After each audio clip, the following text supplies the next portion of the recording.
Welcome to Disability Empowerment Now, Season 3. I'm your host, Keith Murphy Dickinsini. Today I'm talking to Aubrie Therrien, the Executive Director of Epic Players. Aubrey, welcome to the show. Thank you for having me, Keith. Very happy to be here. So we were talking just before, trying to remember when we first came across each other, or when I became aware of Epic Players, a neurodivergent theater company in New York City, and it was in 2019 when you did a redemption of Peter and the Starcatchers. Is that right? Correct. So tell me the story of Epic Players and how you dreamed that up and made it a reality. Yeah, that's a great question. And I think fondly about Peter and the Starcatcher too, and I'm grateful that we met each other there. And I think it's fun that we full circled here 4 years later and reconnected. But Epic started in 2016. We're 7 years old now. And we started out of a need that we saw of really not many opportunities for neurodivergent or developmentally disabled artists or disabled artists to shine on stage in a professional way, to find careers, to find pathways, training. And that access was barred either by not other theater companies or just ableist practices in theater in general, barring the community from access or from financial challenges. So we started Epic, and we grew very, very rapidly. And I think that is because there was a very strong need, and we don't really market at all. We don't have a marketing person. We don't do anything like that.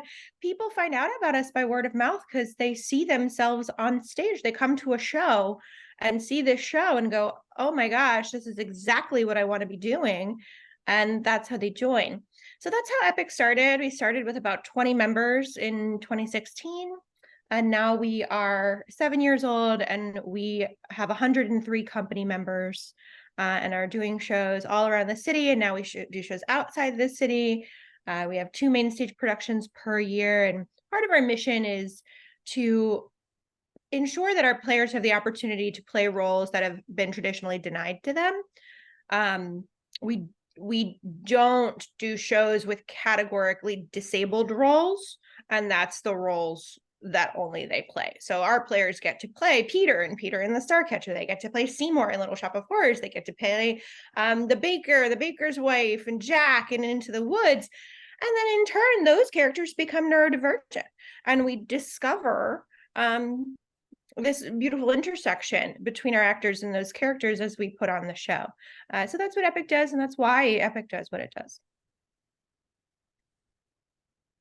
So did you create Epic? Yes. So I am the founder of Epic. I started Epic also with a team of people. So it wasn't just me. It was, it was my passion, but I was so lucky and fortunate to have passionate collaborators on the board level, on the staff level, to help us, donors, supporters, whatever, parents, families, players themselves who wanted this dream to become a reality. So yes.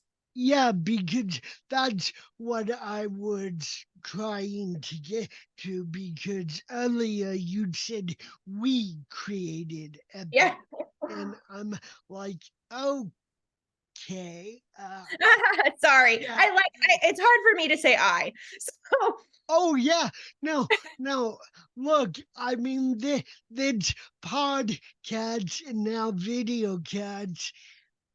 I work with a team of collaborators who really do all of the back in editing and social media and website upload. And so I'm constantly reminded how important and critical working with a collaborative team effort is to get anything creative, particularly creative, off the ground from Absolutely. day one. And so it, that's what I wanted to focus on. So you're 7 years old, and well, the company's 7 years old. Did you imagine that you would be here growing like you are, or did was there loftier ambitions? Is it, are you on track? Uh, or did you exceed the expectation because it's 7 years in and you just said you've grown a lot? Yeah, I guess there's a two-part answer to this. So yes and no. That Yes. was a long-winded question, and so please do a 2, 3, even 4 answer if you need to. Yeah, I think yes and no. Yes, I've always imagined Epic growing. That is my goal. When we started this, I wanted it to grow. I had a very specific timeline, um, very specific ambitions, and I knew there was a need for this, and I wanted it to be where it is now because that means it's working, and that means we're helping more people, and we're developing access, and we're changing what theater can look like and what theater can do, and that means we're living our mission. So that is first the yes, like that has always been designed to grow.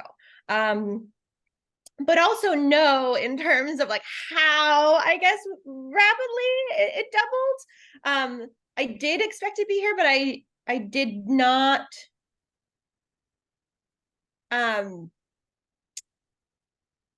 I don't even know how to say it. I did not see it growing so swiftly and affecting people so profoundly and rapidly as it did from the beginning. I thought it would maybe have to develop more and we would figure things out and whatever, but from the beginning, it was like, whoa, this is a thing that is not being done and we want to be a part of this, and how can we help it, and this is how you can get better, and this is how you can help me more. And it's been amazing to see how it's affected many of our players and quite literally changed the trajectory of some folks' lives. And I'm so grateful that we were able to do that and provide that. We have a player on Broadway right now and making his debut, which is just like amazing. And I'm Yeah, so yeah, happy for that. We have players who now have agents. We have players who have now gotten jobs and roles in mainstream television and film and theater, and they're pursuing their passions and being able to shatter stereotypes about the neurodivergent community. So I'm that part I wanted to happen, but I didn't expect to happen so rapidly. yeah. I mean, 2019 was a watershed year for me becoming aware of theater companies who do advocate for neurodivergent actors and talents, in the greater disability community.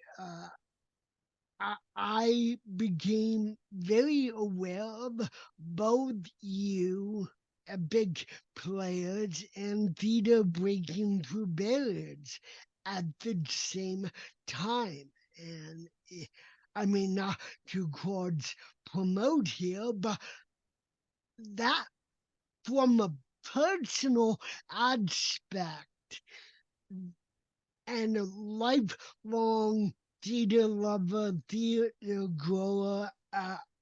My my mother says I've never met a musical I didn't love, and she's absolutely right about that. But I had never imagined that I would see disabled actors, neurodivergent actors, playwrights, directors on and off the stage. I mean, so to know that a, a few companies, hopefully just the beginning, exist and not cater because, as you said, you don't foster, you don't have your actors playing disabled roles. You have them playing every role, and that character becomes neurodivergent. And you discover that within the text. The Yeah, minute that level is brought in, I mean, read the score and the libretto of Into the Woods with a neurodivergent lens. You're going to find a lot. Look at yeah, 25th annual Putnam County Spelling Bee, which we did a couple of years ago. I mean, it changes the entire show without changing the text at all. And it's amazing, and it makes it better, and it makes it more human, and it makes it real, which is amazing. And I would say we are, I hope that we are a company that nurtures neurodivergent artists and talents and incubates it in a way that we're providing not only these professional opportunities, but educational opportunities that have, again, traditionally been denied or inaccessible to many of our artists to be able to grow and then pursue these other careers and show folks, Broadway, off Broadway, theater, film, whatever, that, yeah, you should hire a neurodivergent actor because they're going to be the most professional and the most prepared and the most authentic actor that you will have ever met. And I think this is on and off stage. yeah. So tell me more about the educational opportunities and the training that Sure. you offer at Epic Players. Yeah, we have two kind of tracks to our company, and our players, our company is very player informed, so they can kind of pick your own story and create their own epic experience based on what we offer. So we have an education program. We offer about 100 free classes in education per year. Again, these are completely free. They're taught by professional teaching artists who have expertise in a certain area. So that could be scene study, voiceover. We have a class called Musical Masterclass where we partner with the Broadway community, and they come as guests to talk with our actors. And then also our actors get to kind of audition for them, if you will. And our Broadway actors provide constructive feedback. They've been incredibly generous. We have a class today, actually, at 1:00 with Charity Angel Dawson, who's in Waitress. And it's just a great program. So that is designed to give actors tools that, again, are typically inaccessible, either by some I think, long-held ableist practices in higher education and theater that affect everyone, not just neurodivergent artists, that I feel like if we just build invisible ramps, everybody will benefit. And that's something EPIC does try to do with certain colleges and universities, and talk to their departments and help them kind of redesign some things and structures. But then we also, again, offer them for free. A conservatory education in the arts in New York City can cost you up to $20,000 per year, with very little scholarship opportunity and very little access. So we try to recreate that in a way, and in a more inclusive way, in our classrooms at EPIC. And I think, in addition, our performances, while there are also professional opportunities, our actors get paid for their time and efforts in each show, and we're working on making that pay even higher. Are educational opportunities. It's learning on the job. Once you have the skill, now you apply it. Now you apply it as a professional actor or stage manager or director or whatever the role you're playing in our show, and we expect you to help us execute this piece of art together, and we do.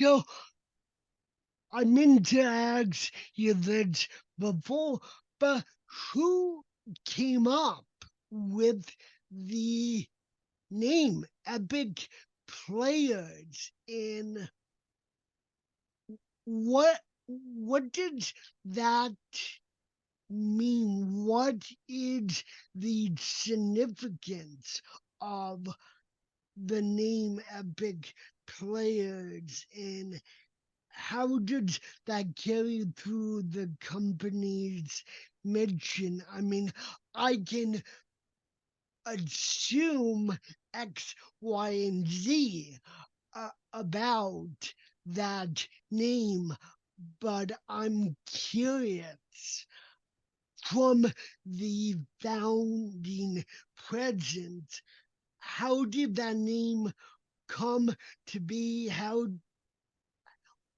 What's the story behind the logo?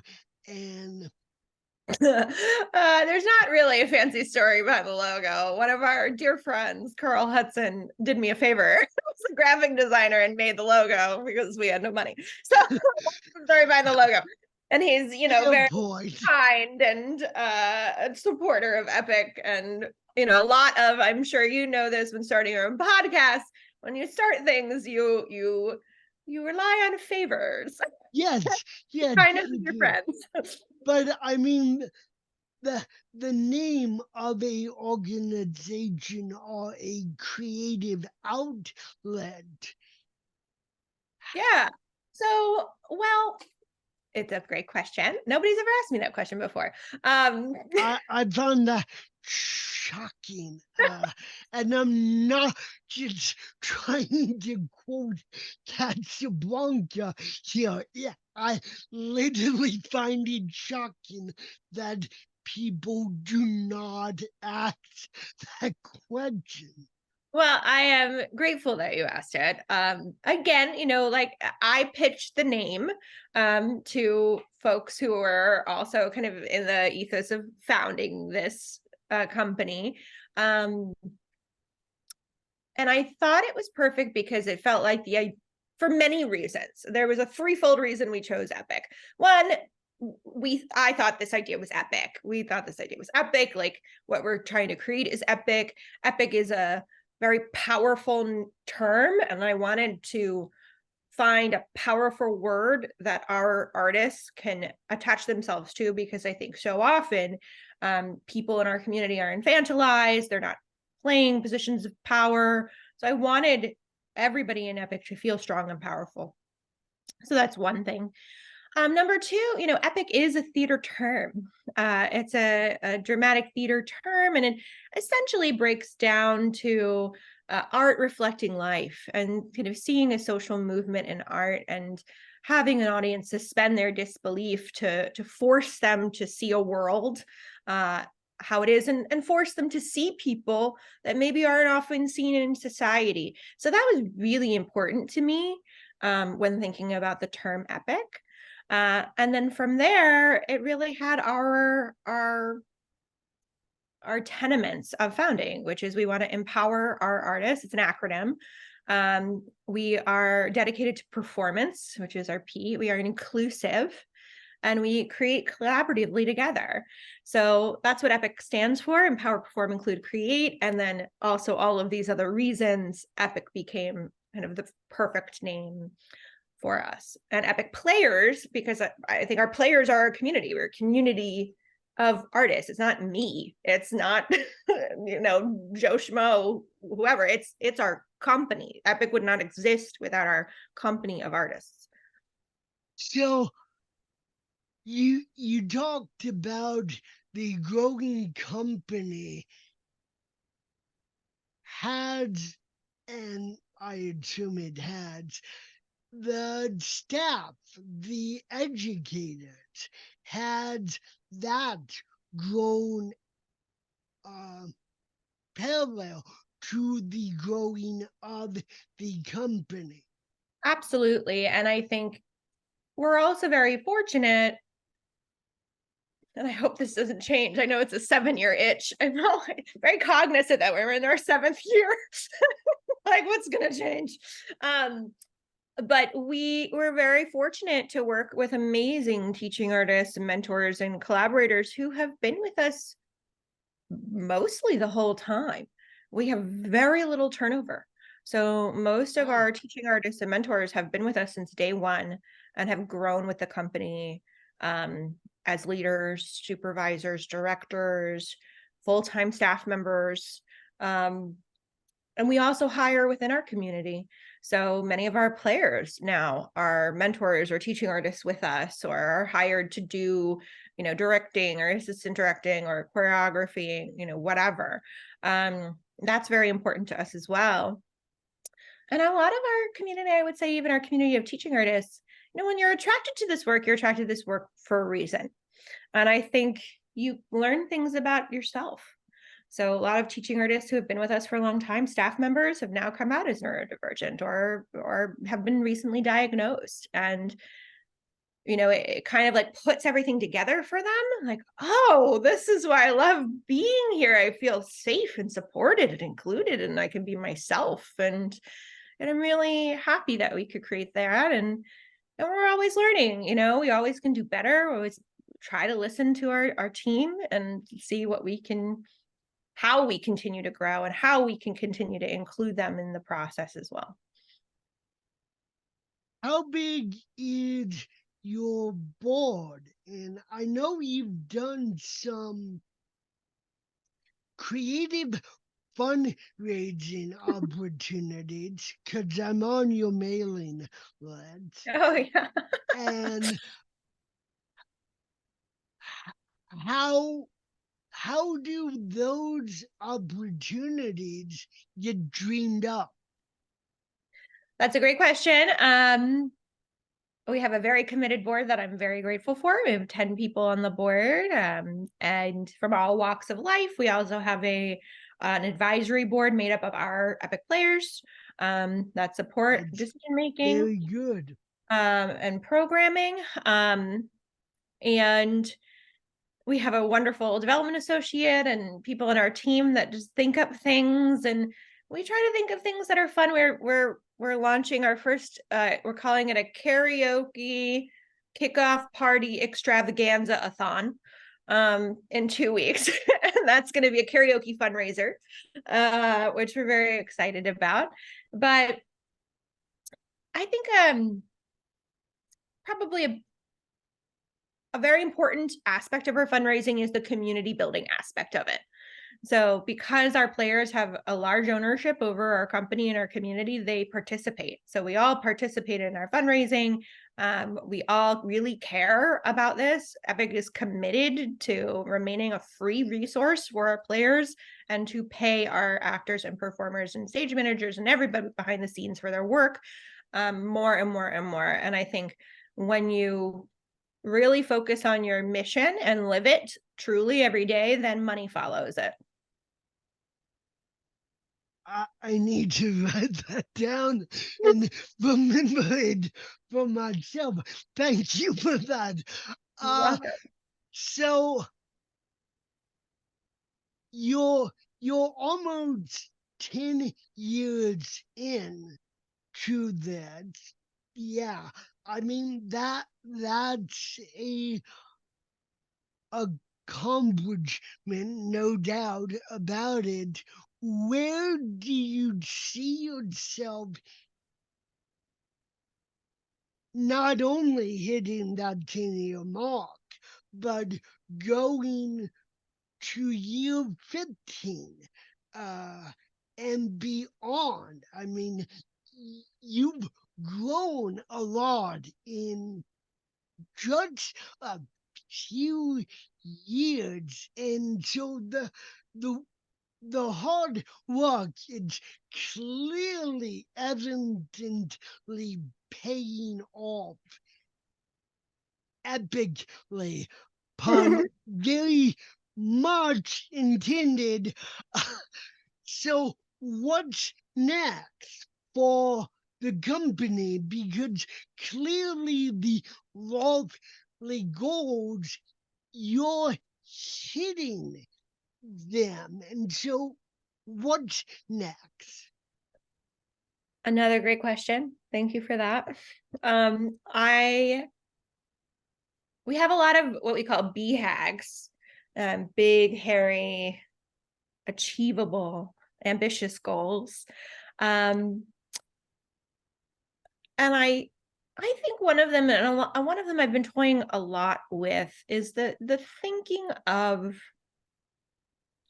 how I feel like we as artists, we as small companies in New York City need to take back the term off Broadway. I need to take back the terms indie theater and need to really redefine what that is. And right now, there are, again, a lot of structures in place that are impairing companies like us that support disabled artists, and companies that support other traditionally marginalized communities from taking it to the next level in terms of being seen. So whether that's off Broadway, that's Broadway, whatever.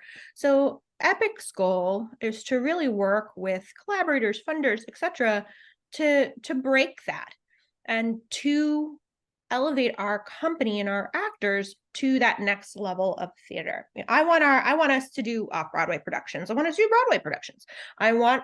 We have one actor on Broadway that is groundbreaking and life-changing, and he is the most deserving, talented, kind actor, and Connor Tig and How to Dance in Ohio, and plug him.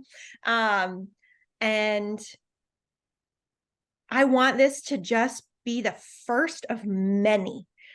And that is really important to me. And I think that it is not okay to have this big chasm between like off Broadway theater you do in a basement to void and then off Broadway with a $5 million budget. That's not equitable. It's not accessible. And it is the problem and why we don't see artists with disabilities represented in these award ceremonies unless they're a token. And that is not okay with me. So I would like to be a part of that change. And I know there's so many other theaters in the city who are doing amazing work who also want to be a part of that change. I want to advocate for that.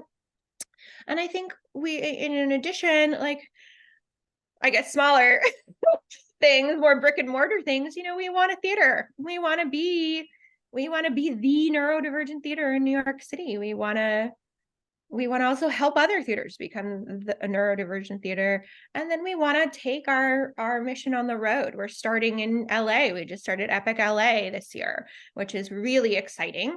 We have a fundraiser for that coming up on December 1st. It's called Stand Up for Inclusion.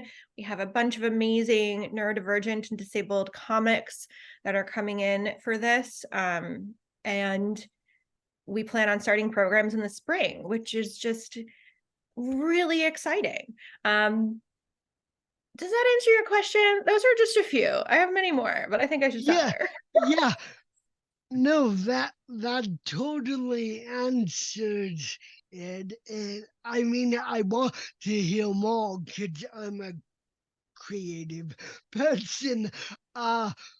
but yeah, it's that all sounds fascinating, and it shows growth. I mean, the point you started with, you're 7 years in, and you did not expect the rapid growth this quickly. And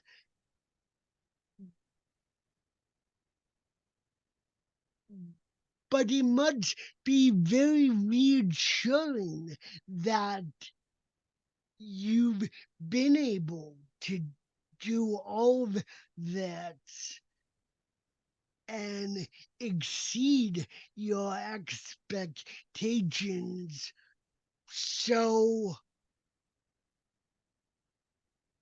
rapidly. Yeah, I mean, it's wonderful. I mean, I think it puts also a level of pressure. You know, Oh, yeah, no doubt, but that it does.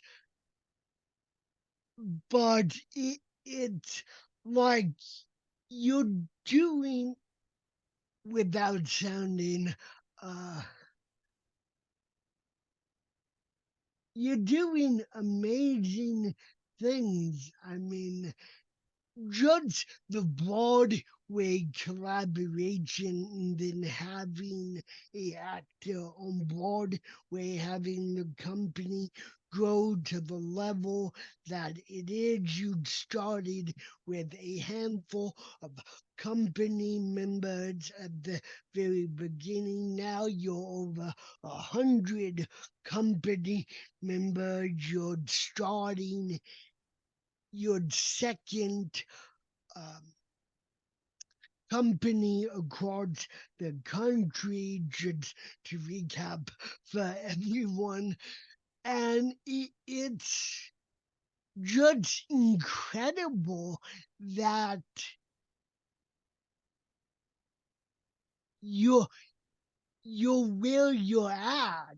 And I mean, it's such needed work, and you are advocating for a niche community that should not be niche at all.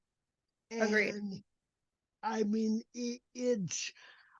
I go back to my personal example, would have never imagined that 10, 15 years ago, because it seemed too lovely of a uh, proposal of a this will probably never happen in my lifetime. It's probably a bridge too far for a lot of people. I mean, I remember seeing Next to Normal musical about mental health and uh, the effects of that on a family. People weren't ready for that when I saw it. People walked out, but Really? come out Wow.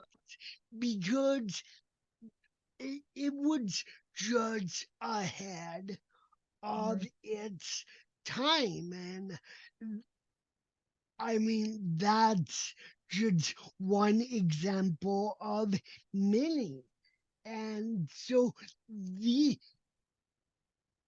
you dared to dream, and it paid off. It's a lot of pressure, and I can't imagine that amount of pressure. And I'm sure the first few years were like treading water, but you are where you are because there is a need. And because people are responding in the way that they are, how is collaborating with Broadway actors in education opportunities for your players? How did that come about? First, it's wonderful. Every Broadway person has been so kind and so collaborative, and we have so many generous, amazing people who help put it together. And really, it came about because we do musical cabarets every year. We're lucky we're doing 3 this year at Joe's Pub at the Public. We've been with Joe's Pub since 2019. Maybe actually 2018. And we love them and we love performing there. And it was our vision to create an inclusive performance. We're a neuro-inclusive company. So I think what was important to us is to have our audiences see a Broadway performer with one of our performers to show that like everyone can share the stage together. We got to create equity here, and it results in an amazing performance. It's not inspiration porn. It's 2 professional performers getting up there and singing together and equally doing an amazing job. And it becomes really fun and dynamic. So we, again, as we talked about the value of favors, we began by asking favors of people who might have known somebody who knew somebody who knew somebody who knew a dresser in a show who could spread the word about Epic, and started getting some performers coming in to support us. And then it snowballed. They loved it and told their friends and continued to tell their friends. And now we have this wonderful community of supporters who have come and either sent us messages of love or been able to perform in our shows together, with essentially donating their time to be a part of the process.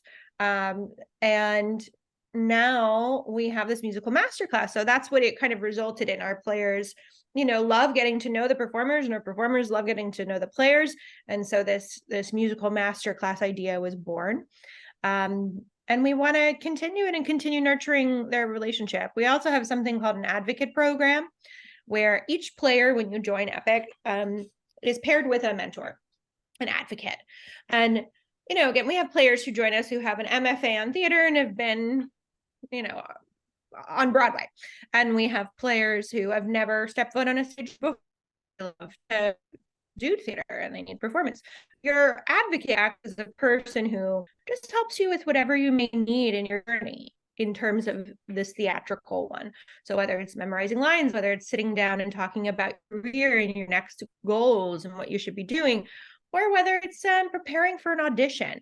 So some of our Broadway community members also participate in that program, and our players are paired with them that way.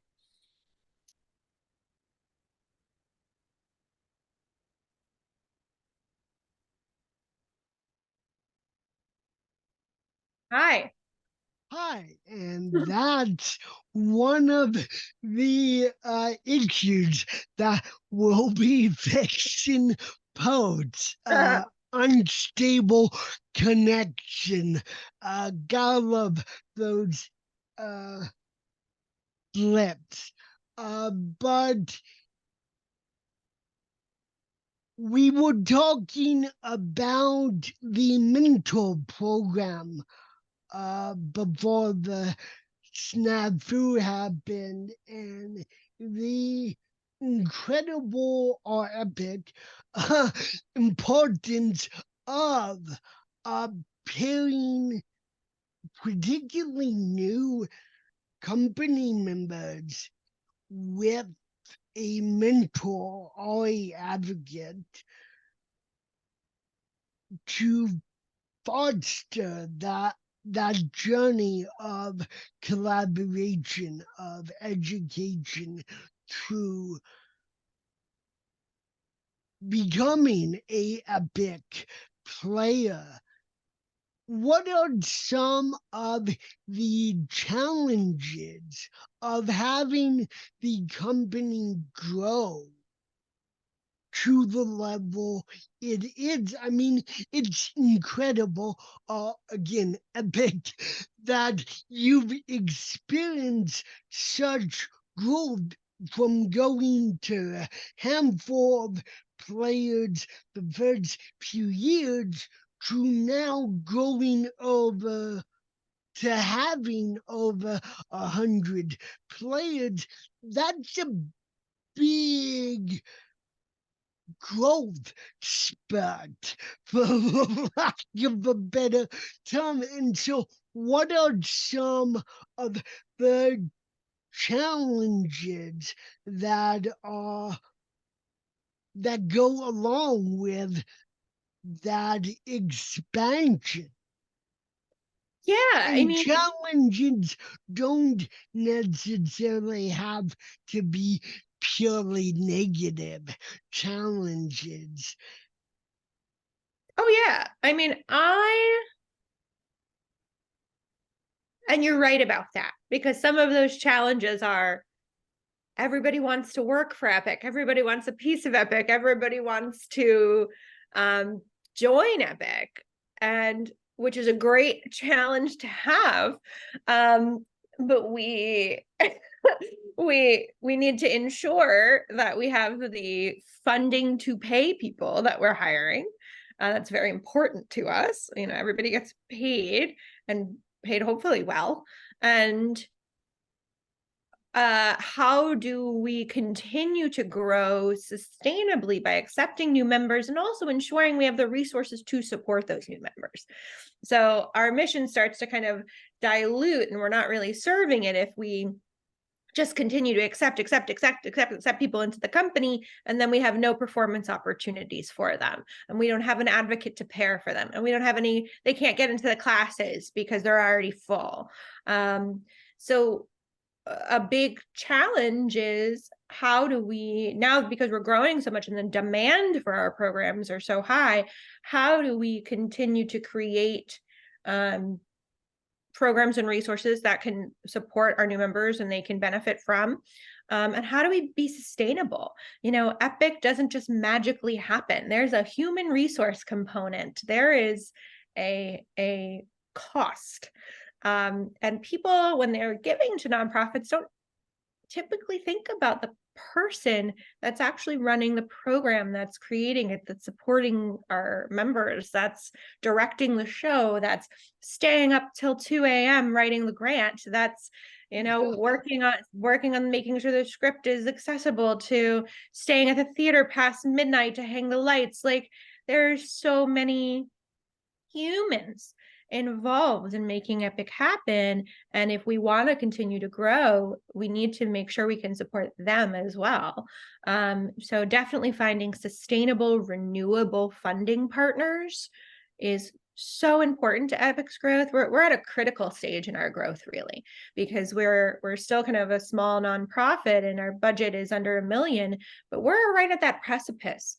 So in order to kind of get there and continue to offer real quality programs at the level we are, plus accept new members, plus continue growing and creating these programs to support our new members, we really need, again, sustainable, renewable funding. Well, the most you talked about earlier how you have a incredible fundraiser coming up, and that you're moving not only outside of New York City, but you're moving, or you're expanding. You're not moving, you're expanding Epic's operation across the country. I mean, talk about that process, even dreaming up that process, and Yeah. then beginning to put it into motion. I mean, that's again a big goal to have. It's not moving the next stage over in either direction. It's moving across the country. And it's like to talk about more about researching, dreaming that up. Yeah. Well, it has always been my dream for Epic to be bi-coastal. I think it's very, part of what Epic does is kind of emulate other either companies or resources that exist and have existed for neurotypical actors for a long time, like Actors Access, Actors Connection, whatever. And it's a bi-coastal resource. LA is arguably one of the biggest, film and TV markets in the world and entertainment markets. Really? I hadn't heard that. That's a joke, people. That's a joke. It's plain to see. It's LA after all. Yeah. So, I mean, and there are neurodivergent people there who want Yes. to do this and want to, pursue their dreams. So it was a really natural move for us. It was just a matter of when. Again, as I said, most of our staff members, team members have been with us for a long time. So starting in LA is really also a matter of trust. How do we I'm not based in LA. Incredibly Yeah. trusting. So we need somebody there who we can trust and who knows our community and can really replicate what we're doing here with an LA lens. And really, it was a lucky circumstance. During the pandemic, one of our teaching artists moved to LA. And she had a meeting with me before she moved, letting me know this. And was letting me know she was moving to LA and she still wanted to be involved. And I said, well, here's an idea. Epic has always wanted to start an Epic LA, but we've never had somebody on the ground there that we've trusted enough to do it. Would you be interested in helping us do that?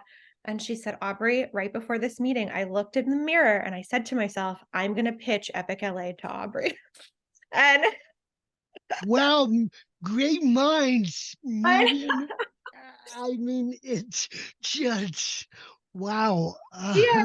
So she's That's been there for a while now, for a couple of years during the pandemic, obviously, just kind of doing research, making partnerships, laying the groundwork. And this year we decided to launch. So we're very, very small there now, and we're trying to raise the money. But our director out there, Jessica Saul, is incredible. She's been with us for 7 years, and she knows our community, and she's a stand-up comic. She's amazing. And she's putting together this whole fundraiser called Stand Up for Inclusion, with some really amazing comics in LA and kind of nationwide comics supporting us. So we're very excited. so. As we wrap up the interview, and I ask the launch questions. I mean, starting a new branch in the middle of the economic situation that every theater company finds themselves in, and then adapting or readapting the theater landscape in the midst of a global pandemic and protecting neurodivergent actors. How was that process for Epic players? For the pandemic, Yes. we didn't miss a beat. So pandemic happened, and then immediately we downloaded Zoom, learned it, and flipped our classes the next day and had guides for it and figured it out. And it was stressful for many community members, stressful for us, but we knew especially with several of our community members and ourselves. Like during the pandemic, everybody was dealing with increased levels of anxiety, fear, etc. So it was really important to us to remain a foundation and a community and a resource for our company members and our staff members. It was also important for our staff members to continue to get paid. So we continued as is, just virtually. We flipped all our classes, we created new curriculum, we created new methods, we were doing something every day, sometimes twice a day. We flipped all of our productions online. We learned how to use film and camera and edit and that whole process, which was really exciting. Because many of us hadn't done that before. So we learned how to use lightings and cameras and green screens and whatever. We created a virtual Rocky Horror Picture Show, which was amazing. So that is kind of how we dealt with it. And I think one of the unintended benefits of it is that we were able to work with folks who were in all parts of the country. So we worked with people in Kentucky and in Rhode Island and Connecticut and just all over the Texas, some of whom after the pandemic moved to New York to be with Epic in person. So Wow. yeah, it was stressful, just like it was stressful for everybody. And I think it was amplified for sure in our community. But that's why it was so important for us to stay strong and constant for our players. So hold that thought.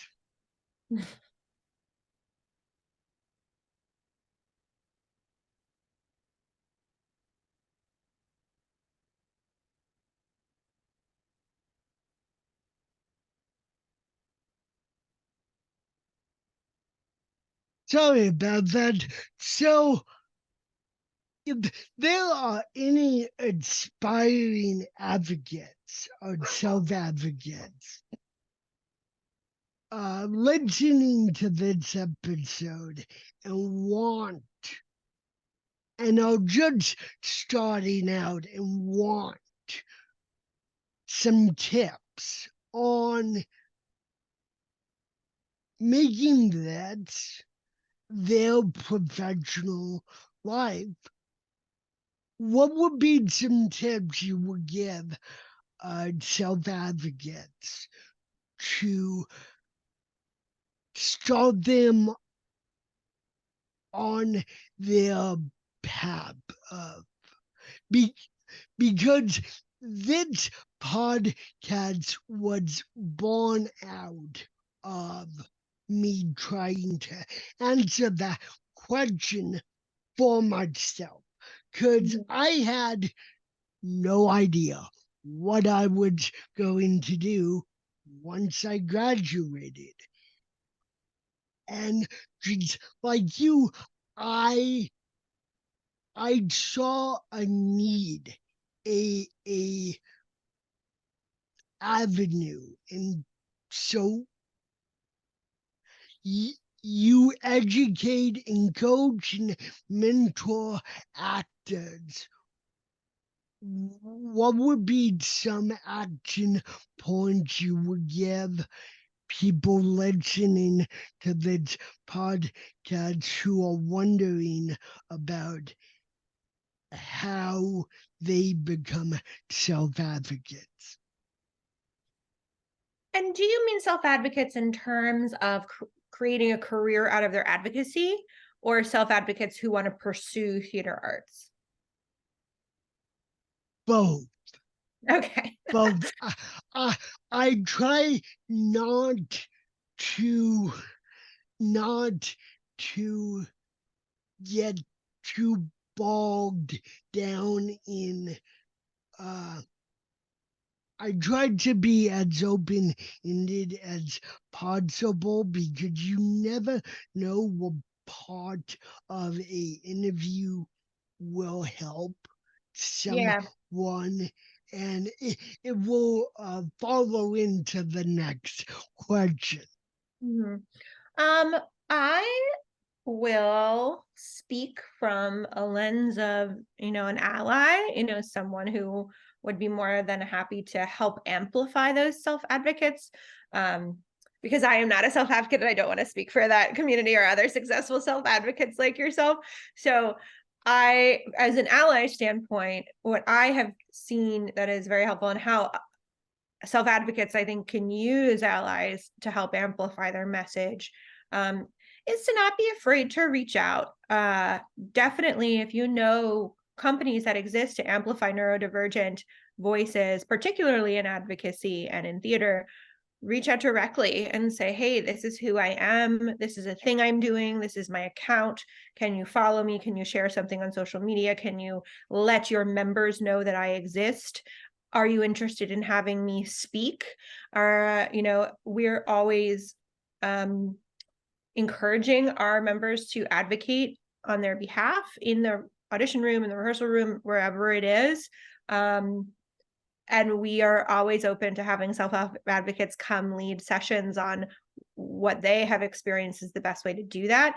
So as an ally in a company, we are always open to amplifying self-advocates and supporting their careers in that way. We have several self-advocates within our company that we have promoted and supported, whether it's joining us at speaking events or media or press, etc.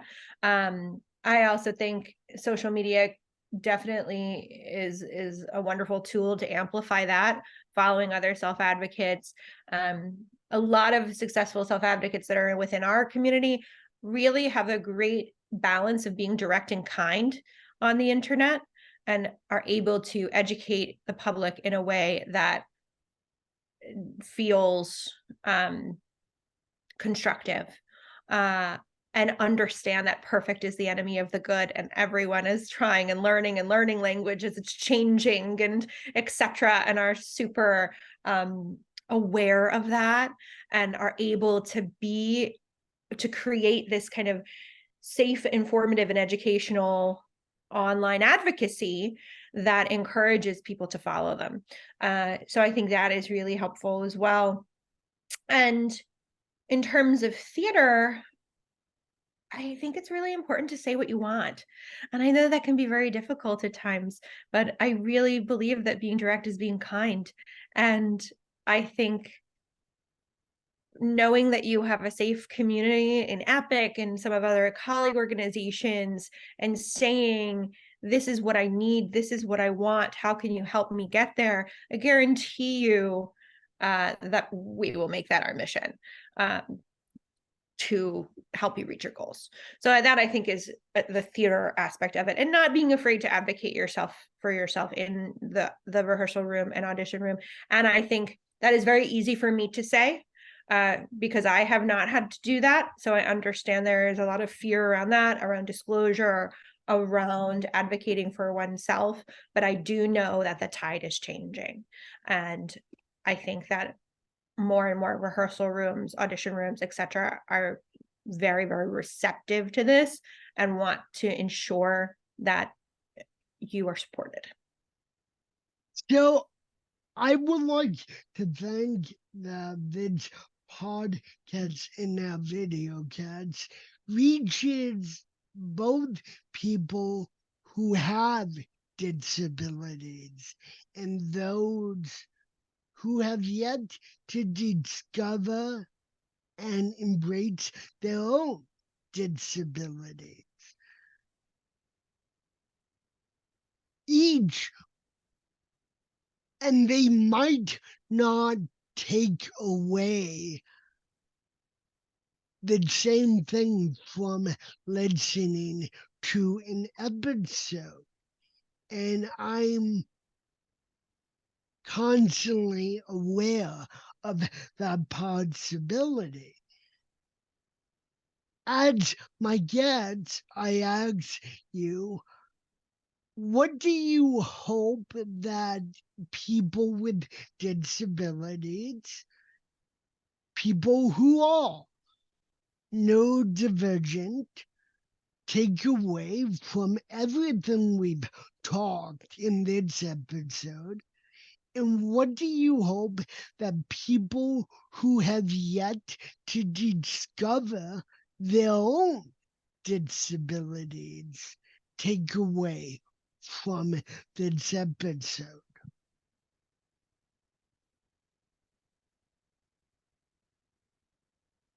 I think for those who are listening who identify as neurodivergent, I hope they come away from this episode knowing that there are companies that exist and organizations that exist that are working every day to ensure they're seen and heard and have the same opportunities as their neurotypical peers. And I would also hope that they know that we're always growing. We might not get it right sometimes. And we are open to feedback and we want to keep growing and changing. And that their voices are the ones that are the most important as we move forward to create change and access, especially in the theater world. And then to those who may not yet disclose or have not discovered this about themselves, but may be interested in discovering it, that's a personal journey. No pressure. I think it's worth it. And I would encourage you to maybe find some neuro-inclusive communities to be around that may bring out your best self. If someone listening to that, and I hope they do, want to learn more about Epic Players and support your company, and by your company, I mean we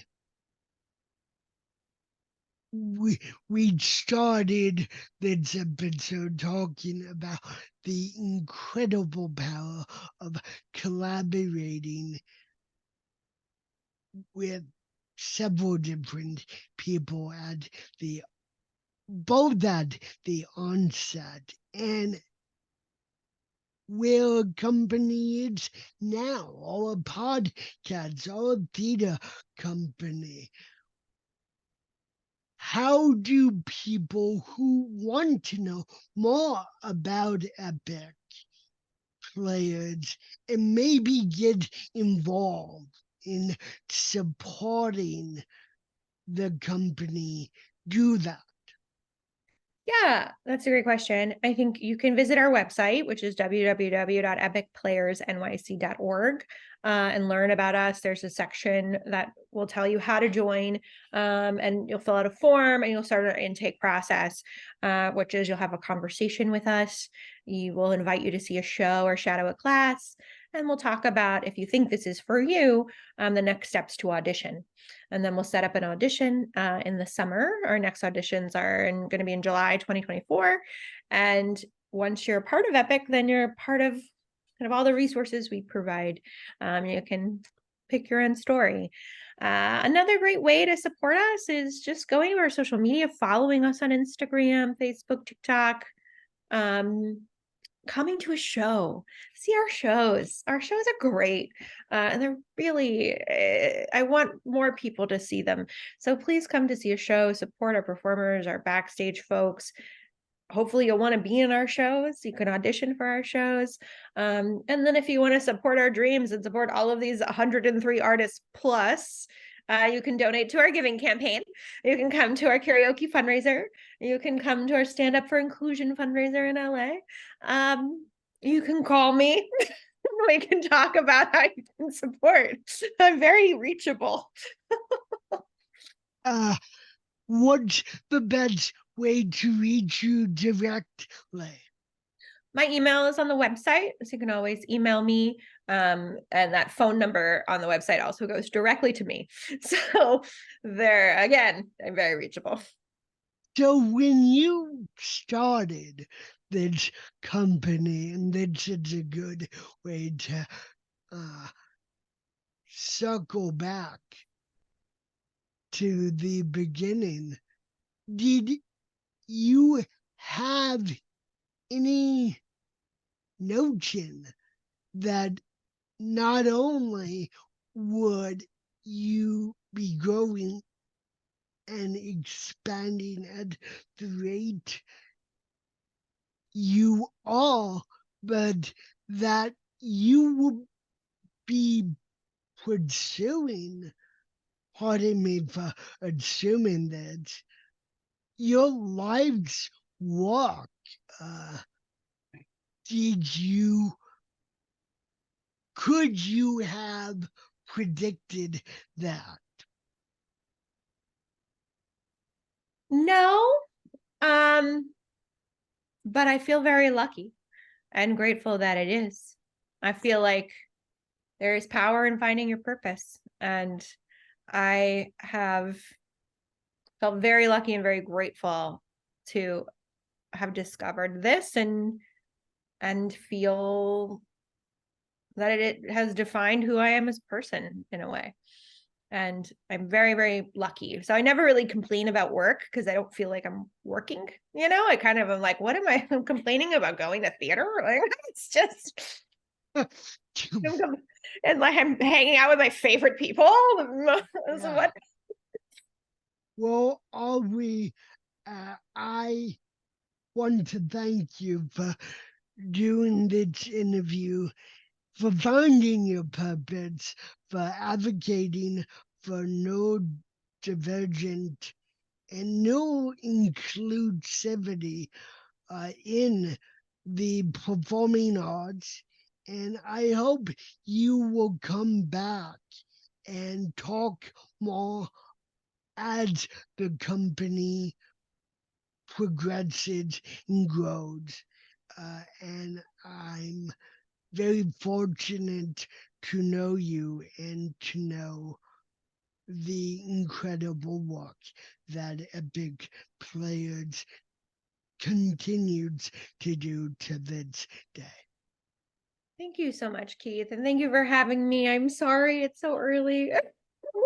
I know we had to do a couple of reschedules, but I'm grateful to know you. I'm happy to see you again after all these years. And I hope I see you sooner too. Thank you. Have a great holiday. You as well. Thanks, Keith. Bye.